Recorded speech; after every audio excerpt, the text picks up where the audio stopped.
super wide angle. Yeah, I don't know if I like this. I wonder if I can get a copyright strike if my channel isn't large enough to be monetized.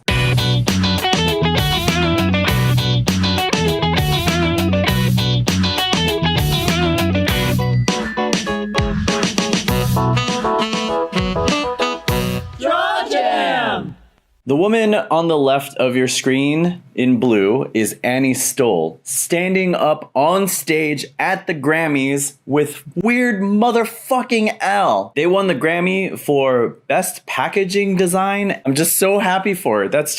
I'm just so amazed. Annie is an art director in New York. I met her on the convention circuit because she used to do a fully watercolored webcomic.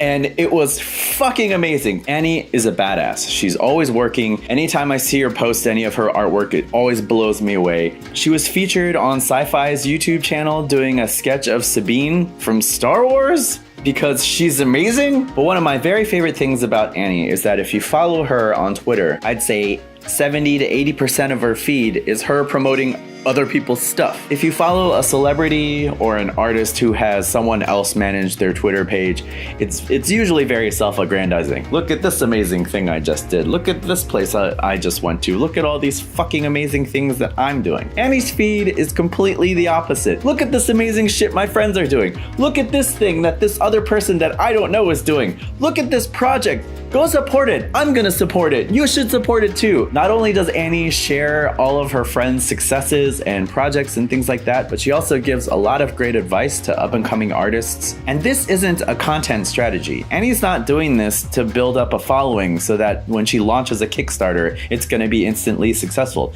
She's got a day job. She's good. She's making money. She won a fucking Grammy. She doesn't need to participate in the community, but she does, and it's great, and people love her for it. And whether she realizes it or not, she's built a ride or die artist community around her just by being herself, just by sharing other people's stuff, just by boosting other people when they need a little kick in the ass. I love that about Annie. I love that about artists like Annie who do not guard their craft with jealousy like a dragon hoarding gold. Because we are a community out here. We are all in this together. That's what I love about Annie, and that's what I love about artists like Annie who are very generous with their time, willing to share their tips and tricks and processes and show you how they do the thing that they do. Because I guess in their mind, the more people doing awesome stuff, the better it is for all of us. So Annie's really easy to talk to. She's very friendly, she's outgoing and all that kind of stuff.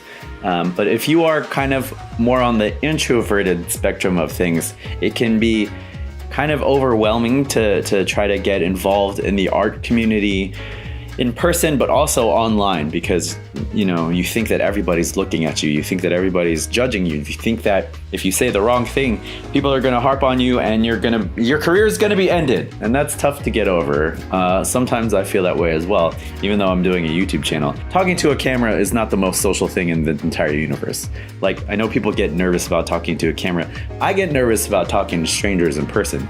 I can sometimes do it at a convention, but most often you'll find me wherever the food's at. So I understand if you don't feel like you can get involved in the art community in person or online. And if you have that kind of anxiety, follow an artist like Annie. Check out the types of things that they're promoting, the types of artists that they're promoting. And if it's something that you really like, give it a little heart. Twitter gives you that little heart button that's pretty passive. It at least lets the person know that you're there and you think whatever they posted is pretty cool. And start slow, start that way. Maybe in a week or so, get the courage to just add that person and say, hey, I really like this stuff. Good job, keep it going. An encouraging word from a stranger for anybody can be really helpful. It can give that person a boost. Even if you see them as a super successful artist, they have days when they feel like shit. And your kind word might just hit that person at the right moment and give them that little boost that they need. So if you have anxiety about participating in this artist community that we're trying to build here online, start small, but don't be afraid to say nice things. All right, so if Getty Images hasn't nuked this video, thanks for watching. If you have artists that you follow that are generous with their time and constantly promoting other people's stuff, please let me know about them in the comments. I'd love to see their stuff. And if you have some other strategies that you use to participate in your art community, whether it's going to a local meetup thing or if it's a Facebook group that you've set up or Twitter or Instagram, please let me know in the show notes. I love to see how people are building their art communities and just doing awesome stuff and sharing awesome stuff with everyone else. Oh, and you have until midnight tomorrow night, Thursday, the 14th, Valentine's Day. Oh my God. So you have until midnight, the 14th, to enter in the Copic giveaway. There should be a link somewhere to the unboxing review that I did. Just drop a comment there. You don't have to subscribe. I would appreciate it if you did, but I don't really care. So drop a comment. I'm gonna do a random number generator at midnight tomorrow. Pick the comment, message that person, and send them that Copic set that I did for your February. Hooray, I'm so late. All right, thanks. Bye.